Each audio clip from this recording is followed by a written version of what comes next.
Any questions you want to, if you happen to see him out there, he'll be more than happy to answer questions. One thing I kind of want to touch on, like Kelly was saying also, we're going to be coming in through the common ground up here, and you'll see that when you pass by, and we are going to rock it pretty much from the curb back, as there's going to be looks like a driveway, and then the ramp going down into the creek.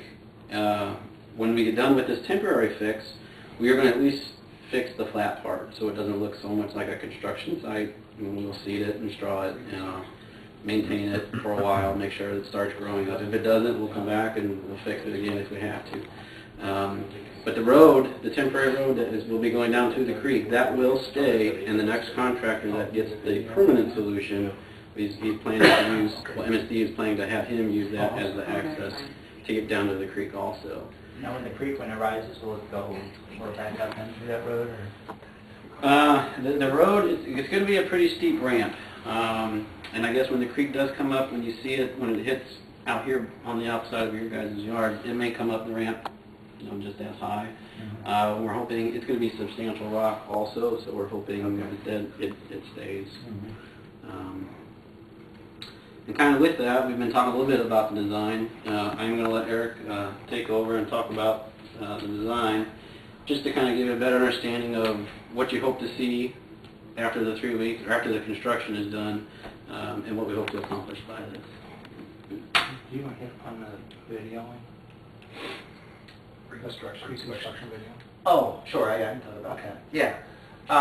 Yeah, so I'm Eric from Rice and Gens, and I've been working on the design for the temporary stabilization, and I'll be on board for the long-term fix as well. Kelly was just mentioning here, getting back to some more construction procedures. One of the things that they'll be doing, and they often do in these types of situations, is the contractor will be coming in and doing what they call a pre-construction survey. And as it relates to you guys' situation, that's going to be taking some notes and some observations of the property, what it looks like before they get in there, and specifically inside the basement even, to check and see if there's any cracks beforehand or that type of thing, just to make sure that any kind of work that's done on the project isn't making any of those situations any worse. So just want to let you know that that will be there. I mean, it's you guys are going to want to make your own observations and double check and everything, but there will be that level of survey provided as well. So regarding the design in particular, we've been working for MSD for a long time now.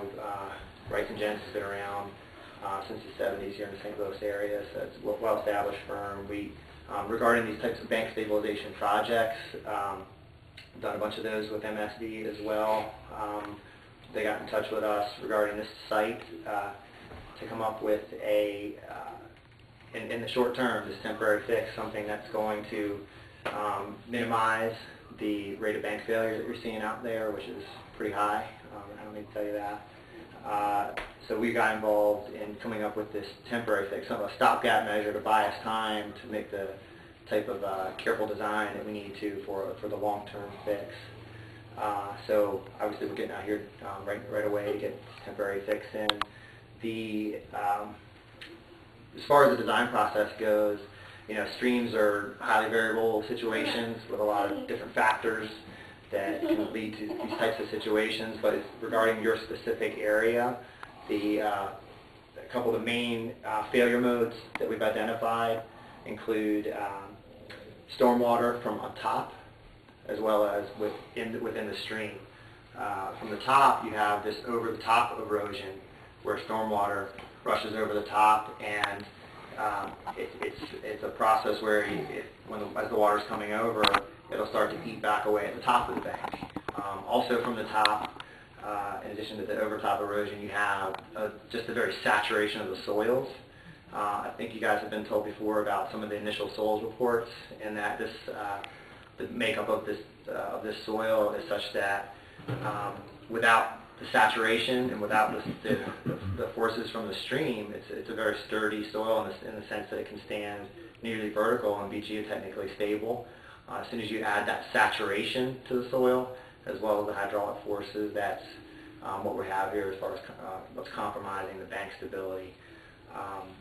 So you have the over-the-top erosion, the saturation of the soils, and of course the obvious, which is the hydraulic forces of the stream itself. So our temporary fix addresses those three main failure modes. We do that by, as Kelly was discussing, we may be getting into the yard, and what he was getting at with that is that there's not going to be any digging or anything at this point for the temporary fix. The idea is to more efficiently carry the stormwater from the top of the bank down to the channel and avoiding that situation of saturation as much as we can, and also the over-the-top erosion. The easiest way to do that on your particular site is to get those roof drains and pull them over the edge. I know some of you guys already have that, and that's what you want. So we're going to be ensuring that all the homes have that conveyance of the stormwater over and down to the channel to avoid those two situations. And it doesn't seem maybe obvious as much as the stream does itself, but those two factors are definitely critical in here. And it's of advance. Someone was making an observation, I forget who, about Monbert and how there's water coming down Monbert and rushing over.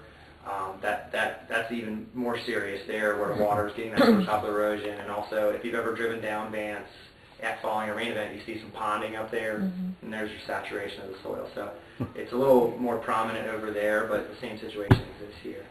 So I have a question. Oh, pardon, yeah. And I don't know about anyone else, but we have a sump pump that continuously runs. I mean, when we put the sprinklers on, we run our sprinkler in the front. Okay. So that even when it rains, it is constantly pushing all that water. So when Really? we're talking about doing a drain tile down, you're talking about drain tiling, right? With tubing? Well, currently, yeah, I'm glad you asked. Currently, we're not doing any trenching or anything. This is a temporary fix, so we're really just going to be laying roof drain, your 4-inch corrugated, over the top and down. Yeah.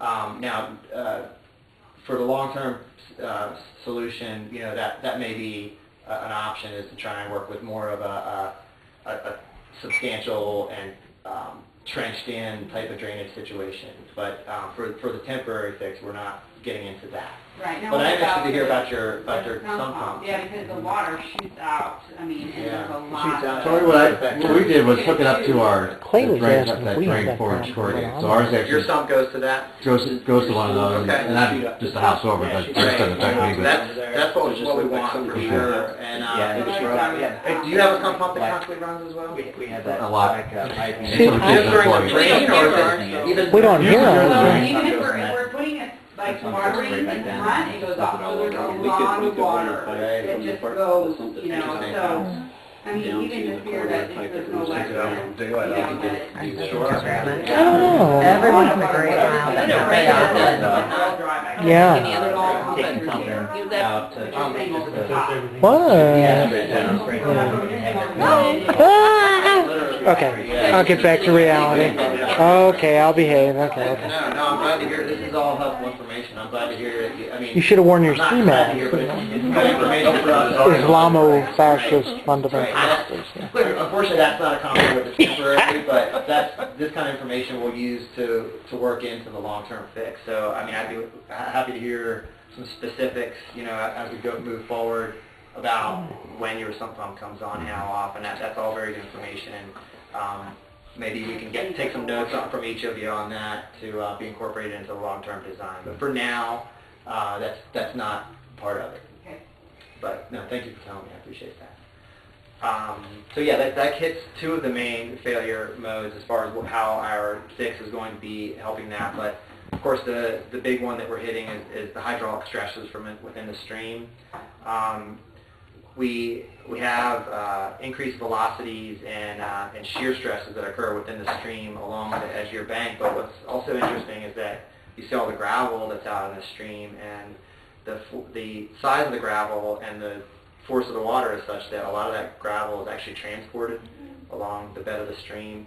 And there's the potential, and we're still investigating this, but there's the potential that there's actually, through the bed load transport, they call it, of that gravel as it bumps and rolls along the bottom of the stream, that there's actually sort of like a sandpaper kind of grading action that's also contributing to that stress along the bank. So the shear of the water and potentially the abrasion of the gravel is what's acting at the base of that toe.